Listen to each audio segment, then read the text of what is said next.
Bonjour.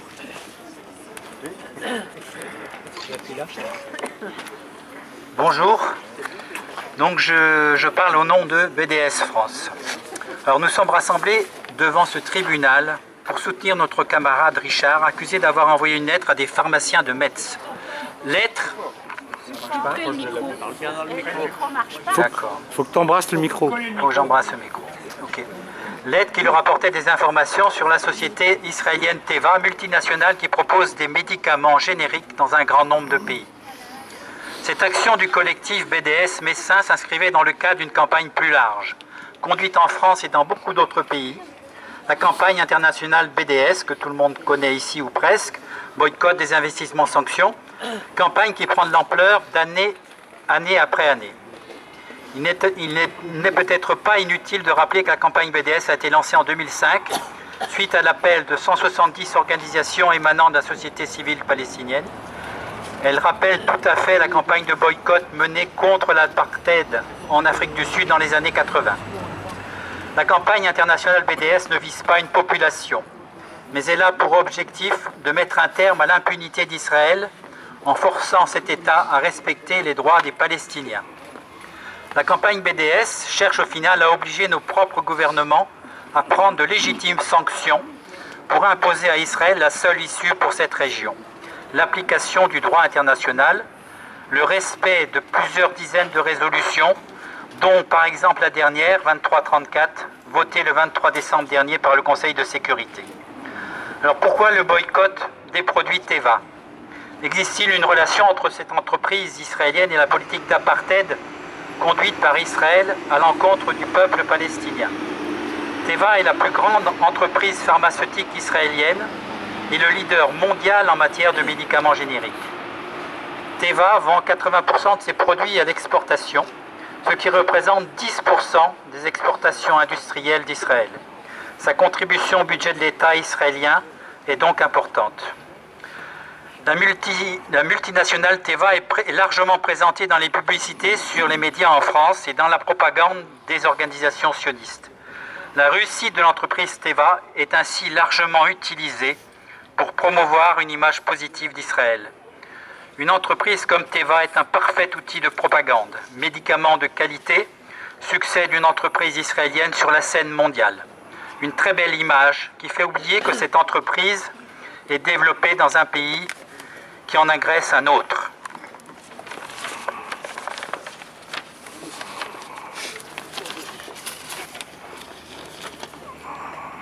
Teva contribue par son apport financier à l'État d'Israël au financement des opérations militaires à Gaza et au développement de la colonisation de la Cisjordanie et de Jérusalem.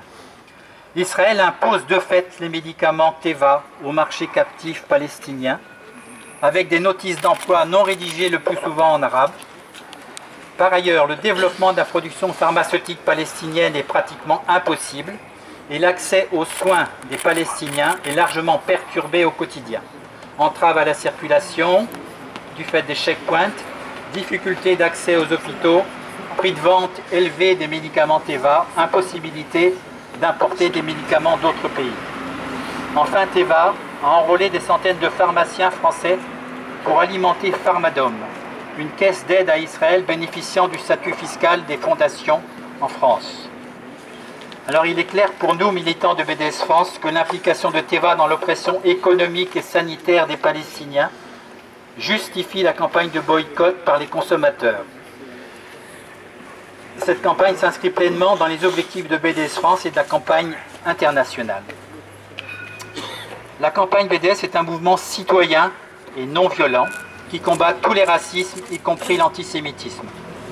Elle ne vise pas une population, mais elle dénonce la complicité d'une entreprise avec un gouvernement qui conduit depuis plusieurs dizaines d'années une politique criminelle d'apartheid imposée à l'ensemble des Palestiniens.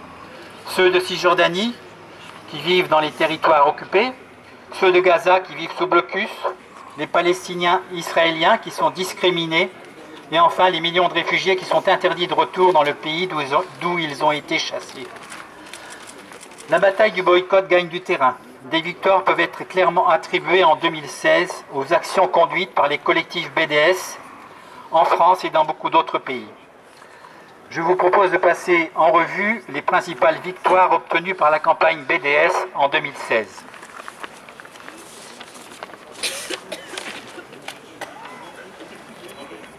Une des premières victoires, c'est sous la pression de dizaines de groupes de base et de députés du Parlement européen, Federica Morgherini, la haute représentante de l'Union européenne, a clairement déclaré que le boycott était un droit. Ce droit au boycott a fait également l'objet de plusieurs communiqués. Les organisations européennes de défense des droits de l'homme, des églises, des syndicats et des partis politiques ont appelé l'Union européenne à soutenir le droit au boycott. De même que la Fédération internationale des droits de l'homme, la FIDH, Amnesty International et l'Internationale socialiste. Dans le domaine du boycott culturel, plusieurs artistes ont compris les demandes de la campagne BDS en renonçant par exemple à se produire en Israël. Dans le domaine du boycott académique ou universitaire, le droit au boycott a été reconnu et mis en œuvre de diverses façons par des milliers d'universitaires et d'intellectuels présents dans les universités, en Grande-Bretagne, en Italie, en Norvège, au Brésil, au Chili et dans plusieurs universités américaines. Dans le domaine du désinvestissement, plusieurs succès sont à noter. Des multinationales ont décidé de désinvestir de l'État israélien. Ainsi, la société française Orange a finalement laissé tomber sa filiale israélienne Partner après une intense campagne BDS conduite en Égypte et aussi en France. Plusieurs organisations internationales se désinvestissent de G4S. Cette société britannique spécialisée dans la sécurité est encore active en Israël. La Grande-Bretagne elle-même, sous la pression des syndicats britanniques, a désinvesti et plusieurs pays ont annulé des contrats importants avec G4S. D'autres ralliements et succès sont à noter. Les syndicats français ont rejoint la campagne BDS. Après le syndicat Solidaire, déjà membre de BDS France, 3 groupes de la CGT ont rejoint BDS en 2016. La Fédération de l'éducation, de la recherche et de la culture de la CGT Éducation et la CGT INRA. En décembre 2016, une semaine d'action mondiale a été organisée pour dénoncer l'implication de l'entreprise Hewlett-Packard dans les violations des droits de l'homme par Israël. Cette semaine d'action a été lancée dans 100 villes sur 6 continents. En France, des collectifs BDS ont conduit des actions spécifiques dans une dizaine de villes pour dénoncer la complicité de l'entreprise HP. En décembre dernier également, des actions ont été conduites par les collectifs BDS français dans le cadre de la campagne sur l'embargo militaire. L'éventualité d'achat par la France du drone Skylark de la société israélienne Elbit Systems a été dénoncée. Début janvier, le gouvernement français a décidé de ne pas acheter le drone israélien. Il est juste de penser que les actions conduites par les collectifs BDS ont pris leur part dans ce choix.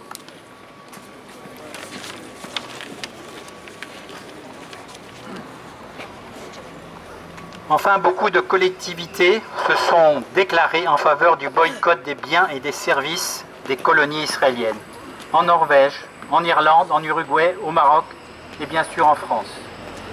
À l'instar de dizaines de municipalités espagnoles qui se sont déclarées libres de l'apartheid israélien, 4 villes françaises ont adopté un vœu pour le boycott des produits des colonies israéliennes et pour dénoncer la criminalisation des militants BDS.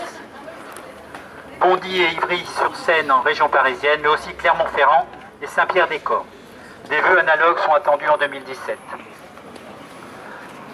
La campagne BDS progresse indéniablement, y compris dans notre pays, en dépit des nombreuses intimidations dont sont l'objet beaucoup de militants, comme ici à Metz. Nous affirmons notre droit à appeler au boycott et nous déplorons que la France soit un des seuls pays à tenter d'interdire le boycott chaque fois que la politique d'Israël est mise en cause. Il est de notre responsabilité de citoyens d'informer et de responsabiliser tous les acteurs français concernés à un titre ou à un autre par l'activité néfaste d'une société, fût-elle israélienne. C'est ce que le collectif BDS 57 a souhaité dénoncer en 2015 à Metz en écrivant à des pharmaciens à propos de l'entreprise Teva. Nous nous déclarons entièrement solidaires des actions conduites par le collectif BDS 57. Nous demandons l'abrogation de mesures répressives indignes d'une démocratie, mesures qui portent atteinte à la liberté d'expression et visent à terme toute forme de revendication politique, syndicale ou simplement citoyenne.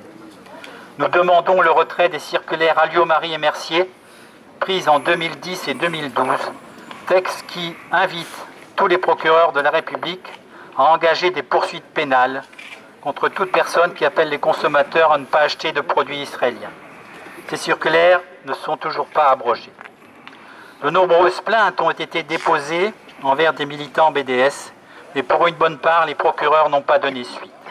La plupart des procès ont conduit à la relaxe de militants et nous espérons qu'il en sera de même à Metz. Mobilisons-nous pour dire à ceux qui nous accusent qu'ils ne feront jamais taire notre solidarité avec le peuple palestinien en tentant de criminaliser les actions militantes et citoyennes. De qui se moque-t-on? Alors que Israël considère avec mépris la dernière résolution de l'ONU qui condamne pourtant la colonisation, alors qu'aucune sanction n'est prise contre cet État hors la loi, ce sont les militants qui appellent au boycott d'Israël pour le respect de la justice, qui sont traduits devant les tribunaux en France. La mobilisation de la société civile française est nécessaire et légitime, en dépit des menaces et intimidations. Nous demandons la relaxe pour Richard, président du collectif BDS 57, militant de la cause palestinienne et membre de l'Union juive française pour la paix. Relax pour Richard, relax pour Richard, relax pour Richard, relax pour Richard, relax pour Richard, relax pour Richard,